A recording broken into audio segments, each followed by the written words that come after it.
auzu billahi min asheytaani rajim bismillahi rahmaani rahim alhamdulillahi wa salabada alalazi bihi lana ahmad abada sayyidina muhammad wal ali wa sahbihi zawin wal wali. Asalaamaaleykum wa rahmatullahi wa barakaatu. Mbokki internet yi ñu ngi leen nuyu baax di leen siyaara. Seen mbokk la Youssoufa Touré dëkk Kër Mbaye Fall biir Dakar di Cheikh Asrar. ma leen nuyu di leen siyaar di leen indil tey beneen numéro ci yenn ci figure yi, muy figure juróomeelu kër bi muy Ibrahim nag ñu ngi koy woowe tariki ci wolof wala ci yenn làkk yi muy pël wala bambara. tubaab bi di ko woowe la voie wala ñu tuddee ko sax la route. tariki nag moom mi ngi nekk ci buntu juróomeel bi placé en maison numéro 5. waaw léegi dëppoo constellation bu ñuy wax la maison de Lion, maanaam muy Lion. waaye foofu nag muy wax lu bare bari. kër la goo xam ne nii day déterminer ay statut maanaam ci wàllu doom ak ay maanaam doom bu góor ak bu jigéen, des fils et des filles. ak tamit di wax na ne foofu tamit bari la boo xam ne ni dinañ fa taxawaay ay nouvelle ak ay message ak tamit ay jigéen yoo xam ne ni dañoo ëmb wala war na lor. di wax tamit ay citoyen tamit ñoo xam ne ay citoyen lañu ñu ne ci dëkk bi, ñoom ne nii yu am ay statut bu am solo ci biir gouvernement bi, wala ñu nekk ay notable ci biir dëkk bi nga nekk. di wax tamit l'amitié, buntuk amitié la. di wax ci wàllu xarito tamit, di wax tamit ci loolu ñu naan dëkkandoo. dina wax tamit ci wàllu dund ak ay yére yu ñuy sol. di wax tamit ay promesse tamit, di wax ay lettres, des revenus. di wax tamit loolu ñu naan des héritages. di wax tamit ci bu dee ci monde obscur bi, xam nga buntu boo gis bu ne am na ñaari biir, muy biiru leer bi ak biiru lëndëm bi. waaye foofu tamit dañuy parsaay dañuy waxal des envoûtements, ay liggéey wala sorcellerie. wax tamit loolu ñu naan ndox tamit dañu faral di wax, wala li ci gën a fës tamit mi ngi wax tamit loolu ñu naan ndoxu taw. waaw ndox yi tamit bari na, waaye tamit ndoxu ay lakk maanaam bale xeet googu ak yooyu. waaye tamit day wax tamit ci ndoxu taw wala taw.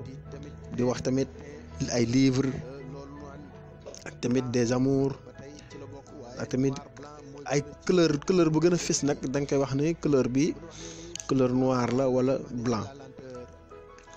waaw foofu nag moom tariki dañuy wax ne il indique la voie, changement, aventure, voyage. waaw loolu yooyu yëpp da ciy feeñ. moom nag mi ngi bokk ci astre bu ñuy wax ni la lune faible. la lune faible bu ñu koy waxee mooy lune bi boo demee ba weer wi teru, maanaam fukki yu mujj yi nga xam ne nii mooy nga xam ne ni weer wi day sori lool ci biir asamaan. waaw loolu lu ñu tuddee la lune faible.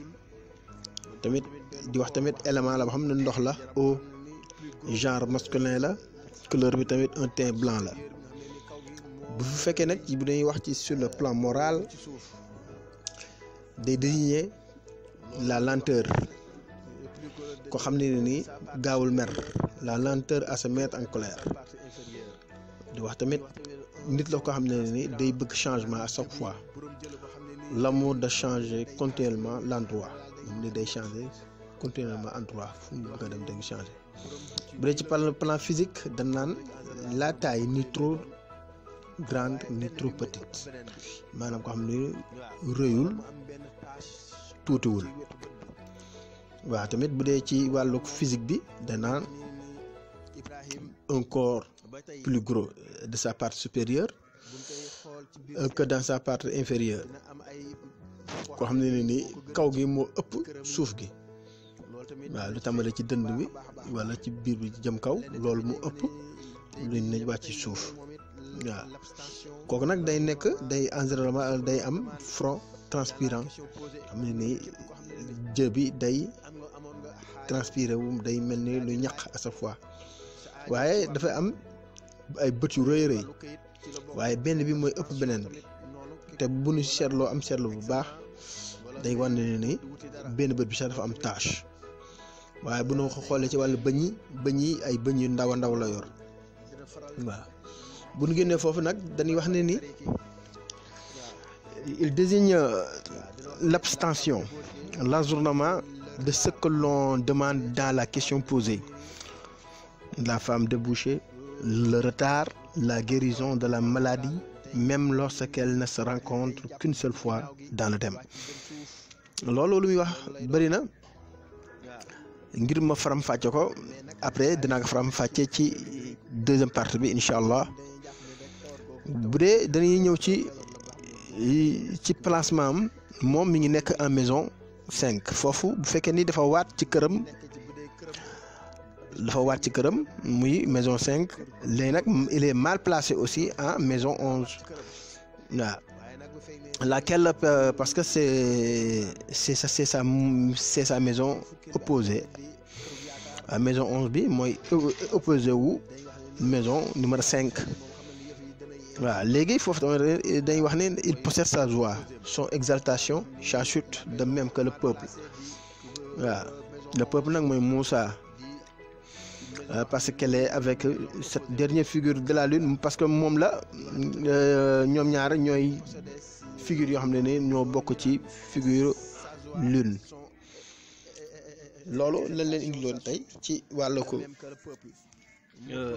ramuli ci insa après incha allah dinaa leen indi deuxième partie bi ngir gën koo yaatal ci buntu bu nekk la ka tax a jóg incha allah kon xam naa ne incha allah di sàkku tamit ci ñi nga xam ne ni jotunoo abonné ñuy ñaan ñëpp képp ku jot sama vidéo bi ñuy ñaan nga abonné si sama compte YouTube bu ko defee incha allah rabbi ñu koy mënal di amal ak jamono ji nekk ngir ngeen mën a jot ci vidéo yi nga xam ne ni njàng mi yaatu na lool te incha allah rabbi fas nañ cee tabal yu bare incha allah di leen ñaan yàlla mucc ak xewal ci barkeb Seydina Muhammad sallallahu alayhi wa sallam